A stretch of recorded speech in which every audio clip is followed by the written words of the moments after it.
خوش اومدید به قسمت سوم از ولاگای نیوزیلند، شهر ولینگتون که پایتخت این کشوره. اینجا پایتخت سیاسی نیوزیلنده، یه پایتخت خیلی جمع و جور داره، یه شهر فوق العاده زیبا بین تپه ها و دریا. توی ولاگ اول نیوزیلند شهر آکلند رو دیدین که خیلی‌ها فکر می‌کنن آکلند پایتخت اینجاست، ولی خب اونجا بزرگترین شهرشه، پایتخت اقتصادیش هم هست، ولی پایتخت سیاسی اینجاست. حالا اینجا در جنوبی ترین نقطه جزیره شمالی نیوزیلند قرار داره و پایان سفر ما توی جزیره شمالی نیوزیلند. بعد این میریم سمت جزیره جنوبی و اونجا رو هم بخشش توی این ولاگ و بخشش رو توی ولاگ‌های بعدی بهتون نشون میدیم. حالا بریم با این پایتخت فوق‌العاده خاص و متفاوت نیوزیلند آشنا بشیم. من نیکا هستم. من حسین از کانال پرشین اکسپلوررز. بزن بریم.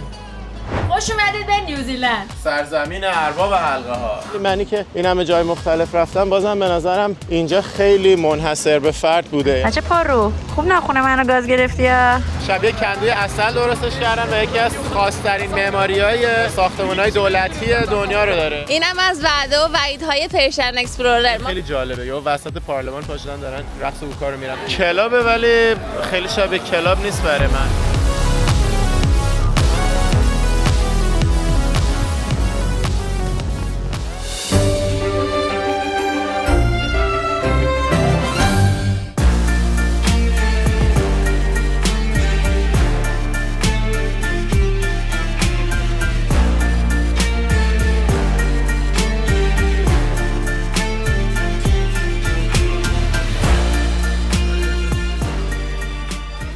همین الان مسیر پیاده رویمون رو توی شهر زیبای ولینگتون پایتخت نیوزیلند شروع کردیم.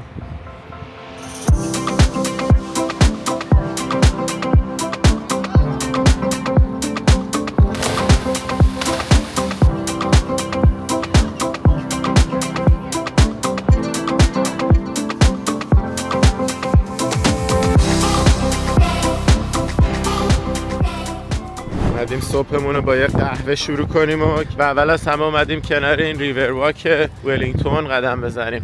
شهرش با اون که فقط 200,000 نفر جمعیت داره، ولی اینجوری نیست که مثلا حالت دهکده‌ای داشته باشه و خیلی آروم و سوت و کور و اینا باشه. یه شهر درست حسابی خیلی مدرن، ساختموناش همه تر و تمیز، ساختمونای نسبتاً بلندم زیاد داره. البته به نظر میاد که بیشتر در حد مثلا تهش 20 طبقه باشه. کلا اینجا خب پایتخت سیاسی نیوزیلنده، ولی در این حال خیلی هپنینگه، به قولن خیلی زنده است و اتفاقای زیادی توش میفته. بین تپه ها و دریا گیر کرده این شهر و خیلی حس و حال باحالی داره. حالا امروز می‌خوایم بریم تو این یه روز حسابی این پایتخت زیبای نیوزیلند رو ببینیم. اینم علامت ولینگتون کنار اسکلش. اینم از وعده و وعیدهای پرشین اکسپلورر. ما فالوورا رو آوردن اینجا به وعده دیدن مجسمه لخت صبح زود از خواب ما رو بیدار کرد، صبحانه نخورده، بعد با این صحنه مواجه بشیم.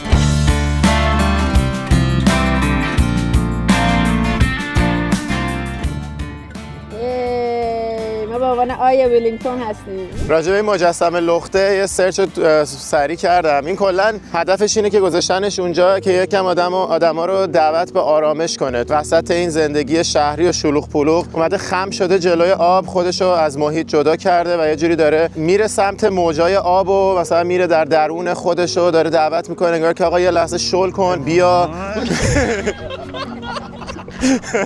شل کن و بیا آرامش، بیا با دریا یکی شو و اینجوری برو به سمت موجای آب. یه همچین حالتی داره و خیلی حالت ابسترکت هنری داره که برازنده این شهری باشه که معروفه به این که علاوه بر اینکه پایتخت سیاسی، خیلی هم حضور فرهنگی و هنری زیادی داره. جامعه خیلی جوونی داره و خیلی ها اینجا تو کار هنرن و کلا به خاطر همین هم هست که حالا میگن که شباش به نسبت زنده است با اون که خیلی شهر کوچولوییه. حالا بریم ببینیم ما هم امشب این تجربه رو خواهیم داشت یا میریم با یه شهر سوت و کور روبرو میشیم، برخلاف چیزی که خوندیم. میفهمیم. حالا کلا هم خیلی شهرش جمع و جوره، یعنی همه چیزایی که لازمه برای حالا تمام جنبه‌های مختلف شهر، چه علمی چه سیاسی چه فرهنگی، همه چی جمع توی مرکز شهر خیلی کوچولو. چقدر باحال این خونه‌های تو تپه‌اش. این مدل‌های خونه‌های تپه‌ای خیلی جای مختلفی دیدیم، مثلا سنتورینی یونان و نمیدونم شفشاوان مراکش و حالا ماسوله ایران هم که خب اصلا از همشون خاص‌تره، ولی این یکی جالبیش اینه که خونه ها شیروانی داره، یعنی یه ورژن خیلی متفاوت از اون چیزایی که قبلا دیدیم و خونه هاش هم همه تر و تمیز و براق، یعنی یه سبک خیلی خیلی مدرنه ولی اینجوری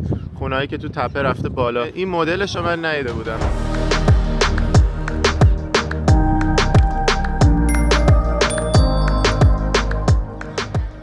همینجوری میبینم که خیلی ها اومدن اینجا دارن میدوئن و ورزش میکنن. واقعا هوا عالیه برای دویدن، یعنی قشنگ به اندازه کافی خنکیه که آدم اذیت نشه. وقتی میدوی داغ میکنی اذیت نشی. طبیعتش هم که عالی، مناظر زیبا. خودم هوس کردم میام یکم اینجا بدوم ورزش کنم.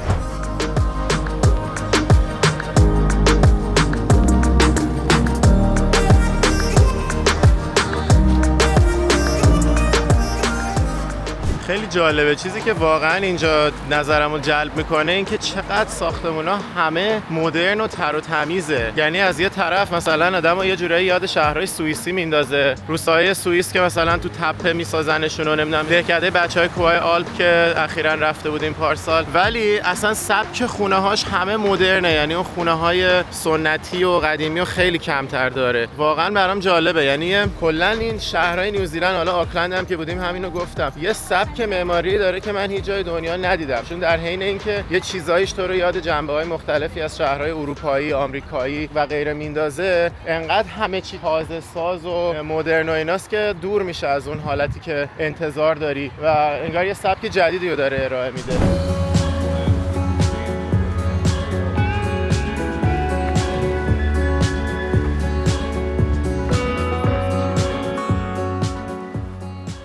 الان رسیدیم به اورینتال بی، یعنی خلیج اورینتال. حالا اورینتال تقریبا یعنی آسیای شرقی، نمیدونم چرا این اسم روش گذاشتن ولی خیلی ساحل قشنگیه. این همه آدم در حال ورزش میبینم، واقعا هوس کردم. بچه‌ها دوچرخه نگیریم؟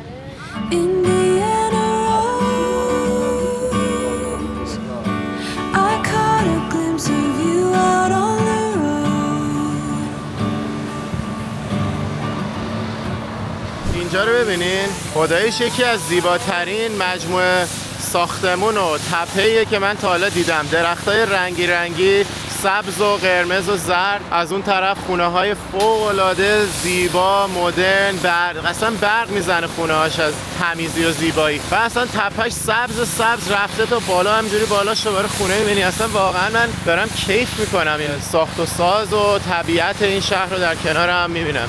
اینم یه دونه فوتراک کوچولو با اسمی که به زبون نمیارم ولی در کنار همین زیبایی‌ها. ببین یونانی هم هستا، می‌بینی این برگایی که زده علامت حالت یونانیه. یعنی هر جا این کلمه ها رو دیدی توی زبان بدون که یه ربطی به یونان پیدا میکنه. نمونه های خیلی زیادی از این مدل اسما رو توی ولاگای یونانمون دیده بودیم. اگه یونان رو ندیدین پیشنهاد میکنم ببینید، اونم خیلی تجربه جالب و متفاوتی بود. یعنی من یکی از جاهایی که واقعا الان که اومدم نیوزیلند نسبت بهش برام متضاد بود همین یونان بود، چون که اونجا همونطور که گفتم ساخت و ساز شهری خیلی تپه‌ای و اینا زیاده توی یونان، ولی دقیقاً برعکس اینجا اونا تپه‌هاش خشکه و خونه‌هاش هم مثلا بدون شیروانیه و اصلا کلا یه سبک متفاوت. یعنی انگار که مثلا الان اینجا سنتورینی رو بگیری بیاری ولی تپه‌هاش رو سبز کنی و سبک خونه‌ها رو کاملا متحول کنی، شیروانی بذاری، مدرنش کنی، شیشه‌های بزرگ بذاری، اون موقع میشه مثلا الان ولینگتون نیوزیلند.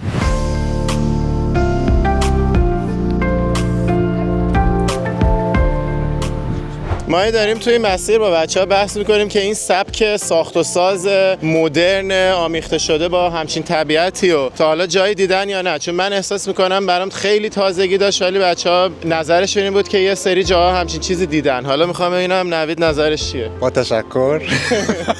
حالا بعد از یه جاهایی مثل گینزویل که من بایسم نسبت بهش، من گینزویل زندگی می‌کنم، قبلا ولاگشو گذاشته بود. حالا جدی بگی. من اولین چیزی که به نظرم اومد سمت استانبول، قسمت شمال استانبول یه سری جاهاش خونه‌های بزرگ و اینجوری کنار آب داشتن. توی هوایی هم یه جاهایی بود که با ماشین میرفتی بالا، یه همچین سبکی داشت که خونه‌ها بین جنگلا و خیلی درخت‌ها و پشت گیاهی انبوهی داشت.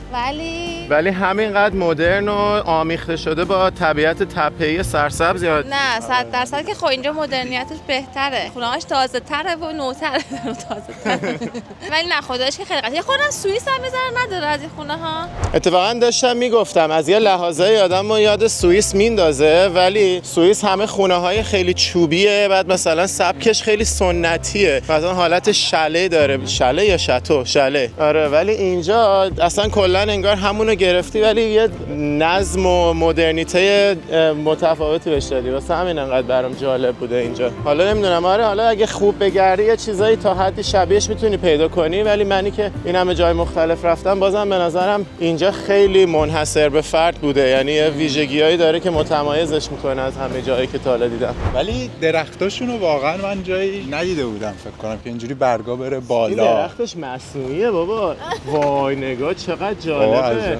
انگار این توپا انگار چراغ کریسمسی توش گذاشتن. چون همشون برگاشون به سمت بالاست و از سر همین اورینتال بی هم که اومده بودیم همه درخت‌ها همینجوری بود. چقدر جالبه این سبک درختاش.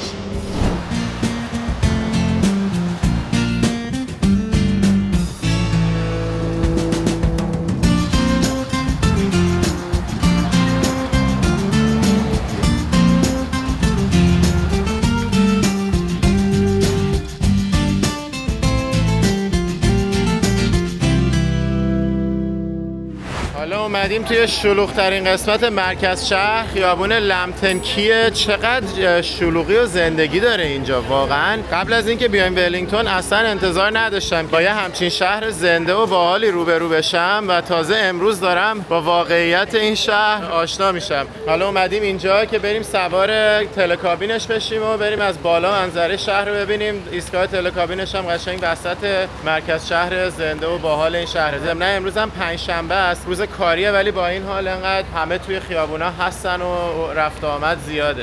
در واقع کیبل کارش از این فونیکولاراست، یه حالت قطار تور داره. خب کاپیتان والا میخواد اینو خلبانی کنه. راش بزن بنازم یا نه؟ قفله.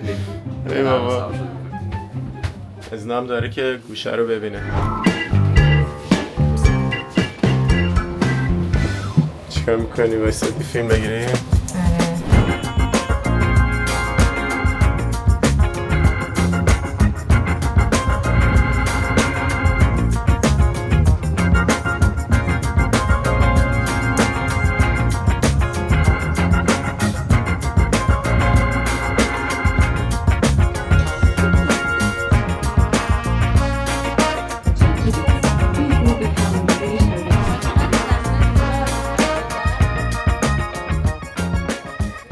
چه منظره‌ای رسیدیم با این کیبل کاره، خیلی خوبه. بعد بریم یه بر این درخت جلوی دیدمون نباشه. با خود درخت هم خیلی جالبه. شما خیلی شگفت زده شدیم همتونی. آره خیلی آخه شاخه داره. چه منظره باحالی داره از این بالا.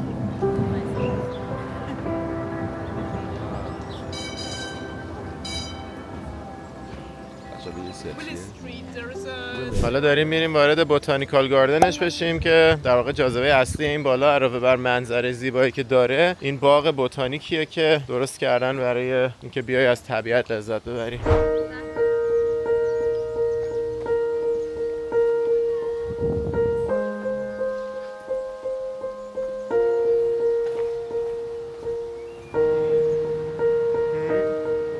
نیکا هم همین وسط تو این بوتانیکال گاردنه فرصت خوب پیدا کرده برای خودش بیاد از محصول ضد آفتابش عکس و فیلم‌های قشنگ بگیره. برای اوناییتون که میپرسین که خب حالا تو که گوگل کار میکنی کار نیکا چیه، قبلا توضیح دادیم که نیکا مهندس تولید بود و 8 سالم توی این زمینه کار کرده تو شرکت‌های مثل نورتروپ گرومن و هوندا و جای دیگه، ولی مدتیه که به خاطر سفرامون از اون کار اومده بیرون و کارهای کارآفرینی و مثلا بیزینس شخصی و دنبال اینجور چیزا بوده و الان 1 سال و نیمه که یکی از کارهایی که خیلی روش زحمت کشیده تولید همین ضد آفتاب است. واسه همین گفتم همینجا یه توضیح راجع بهش بهتون بدیم، چون بالاخره 1 سال و نیم زحمتش داره به بار میشینه و خودت بگو دیگه. آره من خب چون بک‌گراند مهندسی تولید داشتم و خب کلا تو قسمت لیدرشپ بودم، یعنی یه خط تولیدو از همون اول میتونستم بیارم بالا و بعدش اگه حالا اونایتون که بیشتر منو بشناسید فوق لیسانس هم رفتم یو ایکس خوندم که خیلی کمکم کرد برای درست کردن وبسایتم، درست کردن لوگوم و اصلا اینکه چه طرحی باشه و تمام اینا. از اون طرفم انقدر ازم سوال می‌پرسیدن که این همه شما سفر میرین چجوری تیره نمیشی، ضد آفتاب چیه؟ گفتم خب من که ضد آفتابم کره‌ایه. ضد آفتابی که میزنه الان خیلی سالم استفادهش میکنم و خیلی ازش راضیم. کره‌ایه و همونطور که میدونید کره بهترین ضد آفتابا و بهترین محصولات پوستی رو میزنه توی کل دنیا و به این نتیجه رسیدم که بیام این ضد آفتابمو که خب یه سری مشکلات هم داشت، مثلا یه سری ویتامینای پوستی رو نداشت، بهش اضافه بکنم و برند خودم بکنم، FDA اپرووالش رو بگیرم که بتونم تو آمریکا هم بفروشم، کانادا و ایران. برای همین دیگه تو این 1.5 سال کلی وقت گذاشتم که برند سازی کنم. اسمشو گذاشتم نووا بلوم، یعنی شکوفایی جدید یا شکوفایی گرفته از زمین، چون خیلی نچراله، خیلی آبرسان قوی داره برای پوست، ویتامین های ای و سی و B3 داره که فوق العاده عالیان برای پوست و آبرسان قوی داره، برای آنتی ایجینگ مناسبه و یه سری از محتویاتی که خیلی از ضد آفتابا میزنن و شیمیاییه که باعث میشه مثلا یقه پیرناتون زرد بشه، اونا رو نداره. محتویاتش بیشتر ارگانیکه و اون محتویات شیمیایی خطرناک رو نداره و در ضمن SPF 75 واسه همین طولانی تر میمونه روی پوست و خیلی قوی تره. خلاصه وبسایتش رو براتون میذارم novabloom.us. میتونید از کانادا و آمریکا فعلا خرید بکنید تا اینکه شرایطش مهیا بشه بتونیم توی اروپا هم بفروشیم و توی ایران هم میتونید از لینکی که براتون میذارم، یه آنلاین شاپ توی همین کپشن، میتونید از اونجا تهیه بکنید. آره، حالا اینم اضافه کنم که واقعا این 1.5 سال من مشاهده کردم که چقدر نیکا اینو آزمایش کرده تو چند مرحله. هی بیا محتویات جدید رو امتحان کن، بده آدمای مختلف امتحان کنن، کسی حساسیتی نشون نده، همه چیش خوب باشه، همه چیش اصل باشه. واقعا محتوی، یعنی تولید کننده یه خوب پیدا کنه، تولید کننده خوب مطمئن خودش باهاشون با نزدیک باشون همکاری کنه. خلاصه همه جزئیات رو دیگه تو این 1.5 سال حل و فصل کرده تا آخر به این رسیده. اونایتونم که میپرسین که چجوری میتونیم ازتون حمایت کنیم، این یکی از بهترین راههاییه که خریدن این ضد آفتاب میتونین از ما و محتوایی که تولید میکنیم حمایت کنین. آره، در ضمن اینم بگم که برام خیلی مهم بودش که این فاینال محصول نهاییم یه طوری باشه که word of mouth بپیچه، یعنی حتی کسایی که دنبال کننده‌مون نیستن انقدر این ضد آفتابو که حالا دنبال کننده‌هامون میزنن راضی هستن که به دوستاشون و به فامیلاشون و اینا معرفی بکنن و تا اینکه بالاخره یه روزی ببینیمش توی مغازه‌های زنجیره‌ای خیلی بزرگ. دمت گرم، خسته نباشی.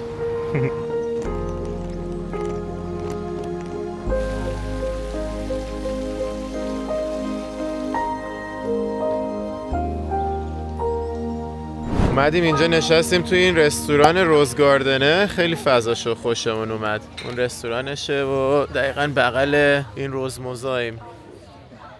خدای این اردکه رو ببین، این اومد دست منو گاز گرفت. این زیر دست من همینجوری به خاطر رنگ ناخونام همینجوری رو دستم رو پام بود. بعد یهو دیدم یکی داره انگشت منو گاز میزنه. این بچه پررو بود. پررو نمیذاره نازشم بکنه. بچه پررو خوب ناخون منو گاز گرفتی یا خیلی محکم گاز میگیره اون رو؟ نه در نگرفت، ولی اصلا خیلی سورپرایز شدم. تا الان این اتفاق برام نیفتاد. A few minutes later.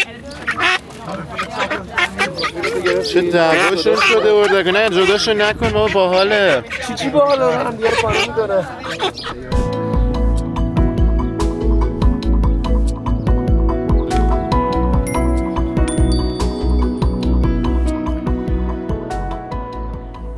اینو ببین چقدر باحاله، انگار یه شمشاد خیلی خیلی غول پیکر باشه ولی در واقع یه دونه درخته که دورشو انقدر مرتب و منظم بریدن که به این شکل در بیاد. اینجا هم موزه کیبل کارشه که راجع به تاریخ تأسیس این فونیکولاره میتونی یاد بگیری.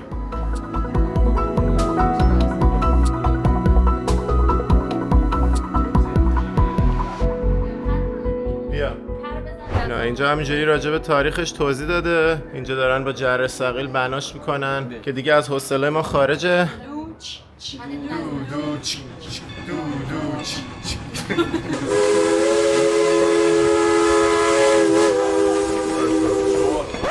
اینجا هم نوشته که بیش از 100 ساله که اینجا داره فعالیت میکنه. فونیکولار فونیکولار بالا بیا بالا بیا. اصل بهاره عزیز موقع کاره.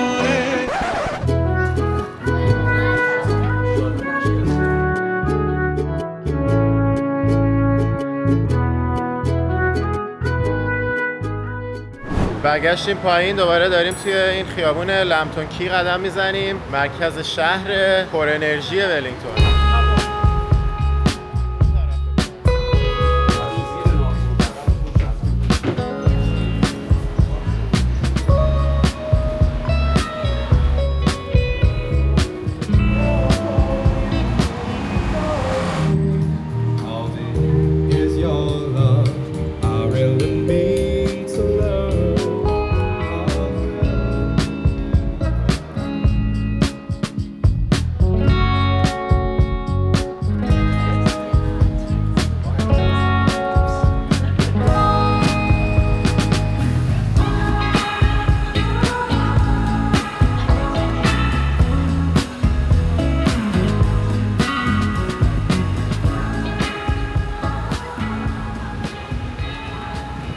حالا همینجوری پیاده اومدیم تا برسیم به این ساختمون پارلمان خیلی عجیب و قشنگ این شهر ولینگتون که بهش میگن کندوی عسل. این ساختمون پارلمان و ساختمون نخست وزیر و ایناست که شبیه کندوی عسل درستش کردن و یکی از خاص‌ترین معماری‌های ساختمان‌های دولتی دنیا رو داره.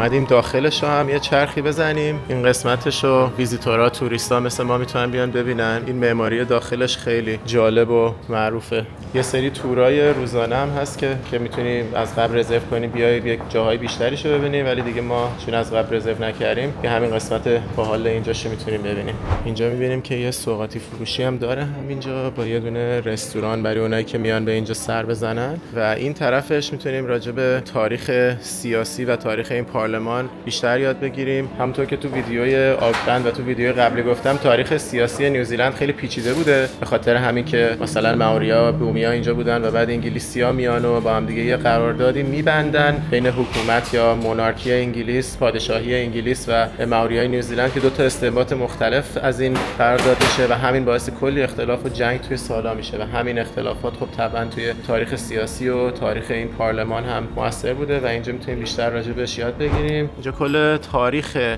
سیاسی اینجا رو خلاصه کرده از سال 1840 که انگلیسی‌ها اومدن اینجا و شروع کردن به ساخت و ساز و دیگه قرارداد بستن به مائوریا. همینجوری میاد جلو تا زمانی که از انگلیس مستقل میشه نیوزیلند و جایی که سال 1986 که دیگه کاملا مستقل میشه ولی همچنان تحت مونارکی انگلیس باقی میمونن. یه شرایطی شبیه شرایطی که کانادا الان داره که حالا وارد جزئیاتش نمیشم، ولی اینجا به قید تصویر میشه بخشایی از این تاریخو دید. دقیقاً اینجا میتونیم دوباره آثار این تلفیق فرهنگی بین مائوریا و حالا انگلیسی‌ها که اومدن اینجا رو استعمار کردن ببینیم. اینجا قشنگ اومدن هنرهای سنتی مائوری رو زدن جلوی این ساختمان‌های دولتیشون که در واقع اهمیت و نقش مائوریا توی این کشور رو برجسته‌تر کنه و بیشتر به نمایش بذاره.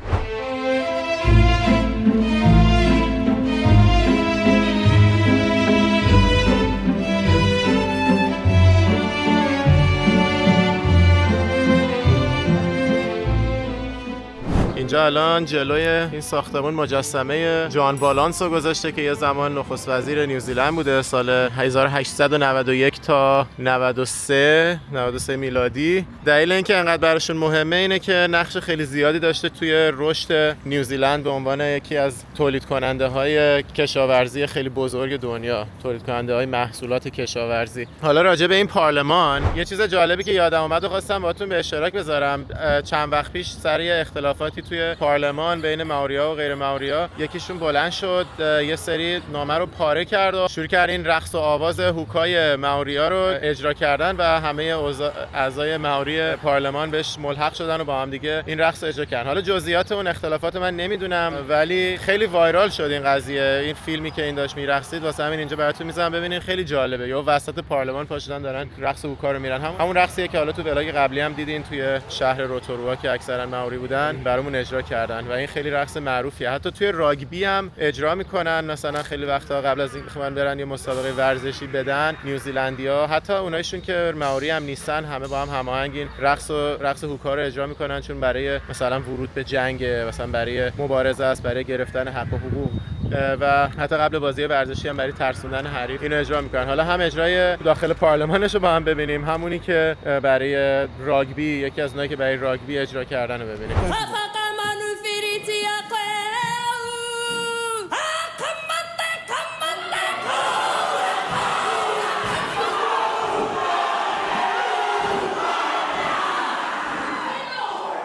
The house is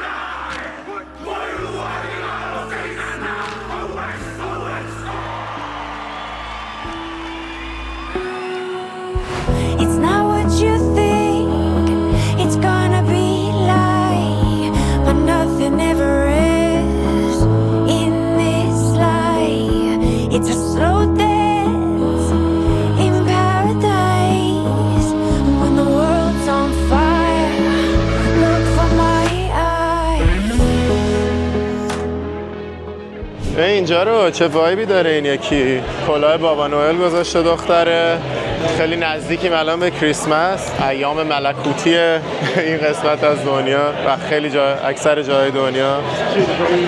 آدم میگه همین تا اینجا اومدیم بشینیم بیارم بزنیم. آره واقعا میخوای بشینیم بزنیم؟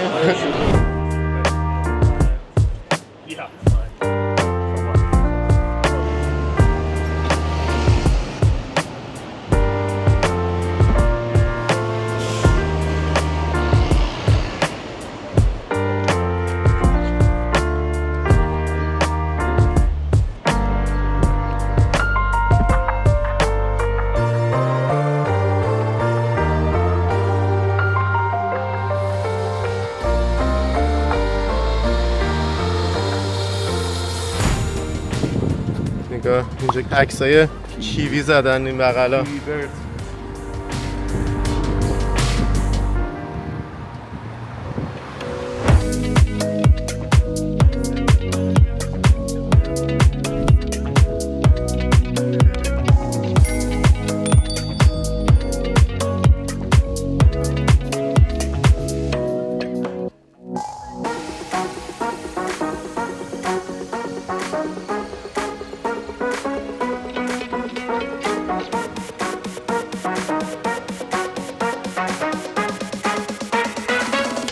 حالا اومدیم وتا ورکشاپ. اینجا یه کارگاهیه که کلی از تجهیزات و چیزهای مختلفی که توی کلی از فیلم‌ها من جمله لورد آف دی رینگز و هابیت استفاده شده رو توی خود کارگاهشون تولید میکنن و میدن به سازنده‌های این فیلم‌ها که استفاده کنن. انواع زره‌هایی که توی فیلم‌های ارباب حلقه‌ها می‌بینید، انواع لباس‌ها، نمیدونم اسلحه‌ها و همچنین خیلی از جزئیات مختلفی که توی صحنه‌ها استفاده میشه، مثلا جزئیات دیوارا، جزئیات غارها، نمیدونم خیلی کلاً کارگاه مبتکریه که برای این فیلم‌ها میتونه چیزایی که لازم دارن برای صحنه سازی رو تولید کنه. حالا اینجا یه دونه موزه است به اسم وتا کیف که میبرن داخل یه دونه غار که کلی از این چیزایی که توی این فیلم‌ها استفاده شده که یکیش فقط لورد آف دی رینگز میگن که با 150 60 تا استودیوی فیلمسازی مختلف اینا کار کردن و میتونی توی این غار راه بری و این قسمتایی که توی فیلم‌ها توی صحنه سازی فیلم‌ها استفاده شده رو اومدن توی اون غار دقیقاً قرار دادن و شبیه صحنه‌های فیلم درآوردن که توش راه بری و این چیزا رو ببینی. ولی به خاطر کپی رایتی که توسط خود استودیوی فیلمبرداری بهشون اعمال شده اونجا اجازه نداریم اصلا فیلم بگیریم، ولی داخل این گیف شاپش میتونیم فیلم بگیریم و خیلی از این چیزایی که این کارگاه ساخته برای اون فیلم‌ها رو ببینیم. اون قسمتایی که اون چیزایی که کپی رایتش رو در واقع آزاد کردن برای نمایش و فیلمبرداری قرار دادن توی همین گیف شاپ. الان می‌خوایم بریم با هم دیگه یه چرخی بزنیم و یه نگاهی بندازیم. ایشون هم که ترول فیلم هابیت هست که توی غار دنبالشون میکنه. دقیقاً بیرون این کارگاه همینجوری کلی از این ترولا رو میتونیم ببینیم.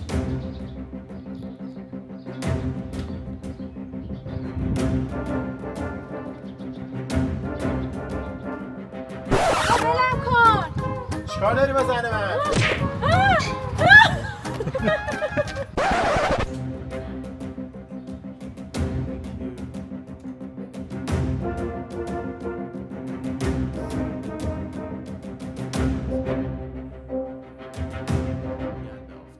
چقدر باحاله، مجسمه تمام اینا رو داره.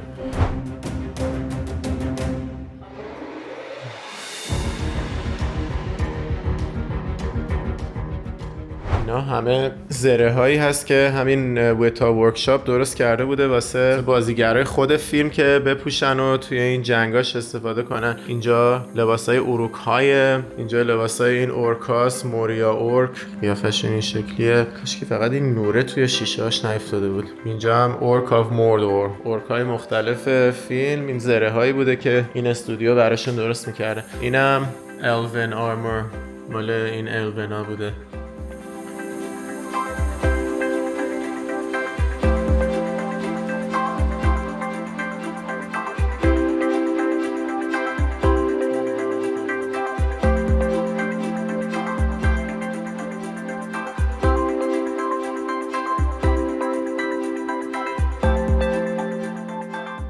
قیمت این شمشیرها رو فقط نگاه کن، $1179.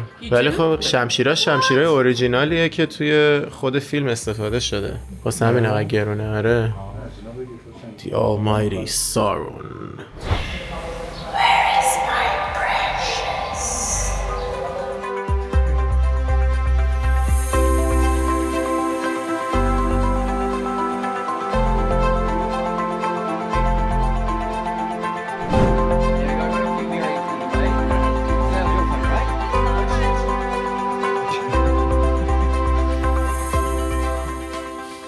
حالا اومدیم دقیقاً لابلای اون تپه هایی که قبلا داشتیم از پایین میدیدیم خونه هاشو، اومدیم یکم از نزدیکتر بافت شهری این محله های تپه ایشو هم ببینیم.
حالا قبل غروب اومدیم ماونت ویکتوریا لوکاوت. اینجا یه دونه چشم اندازه که شهر رو میشه ازش دید، بافت شهری رو خیلی زیبا میشه دید و قرار بوده که اینجا بشه غروب رو دید. یکی از تفریحات این شهر اینه که بیان توی این چشم انداز غروب زیبا رو ببینن که امروز ابریه و ما اومدیم غروبی که وجود نداره رو ببینیم، ولی دیگه هستیم و میریم اینجا از حال و هوا اینجا لذت میبریم. بچه‌ها با بیر اومدم، من با شیر پاستوریزم.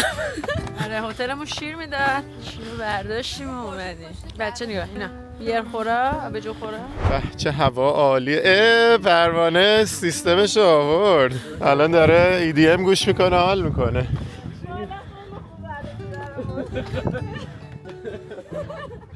بچه دیدین حتی تو ابرم میشه یه سری از قشنگیاشو دید.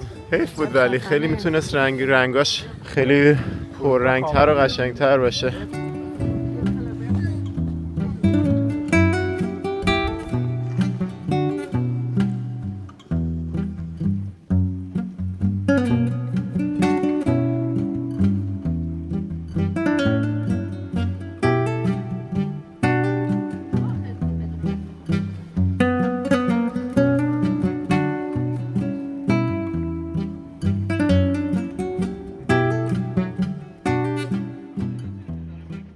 فرودگاهش هم اینجاست، نزدیکه. الان از اینجا میاد از بغلمون بالا میشه. پس هواپیما احتمال داره بخورن به ما از اینجا میرن.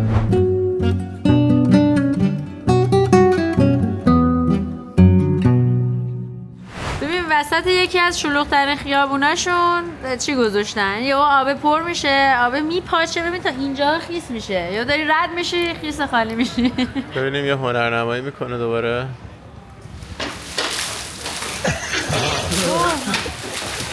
بعد تازه اون یکی پر بشه اونم میریزه. عجب نایت لایفی. نایتلایفش تموم شده، روز بیشتر اینجا شلوغ بود تا شب.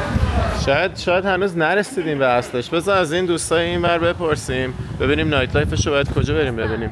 اینجا البته اینجا کیوبن استریت اسمش، خیابان کوبایی ولینگتون نیوزیلند که میگن که جاییه که زندگی شبانه اتفاق میفته. الان پنجشنبه شبه دیگه شبانه ای نمیبینیم. باید پنجشنبه شب هم معمولا شلوغ باشه. حالا درسته مثل جمعه و شنبه نیست ولی پنجشنبه هم نباید دیگه اینجوری خلوت باشه. یه سری آدم داریم میبینیم. شاید هنوز به اصل قضیه نرسیدیم. اینا اینجا هم نوشته کوبای پایینی. اونجایی که پارسال رفتیم کوبای بالایی بود. اینجا کوبای پایینیه. جون بچه آدم بیا سری فیلم بگیریم. If you care about me at all, you should focus on your problems, not putting the blame on me. So I won't pick up your call, I don't wanna talk about it. You know that we disagree. You always have to have the last word, don't you?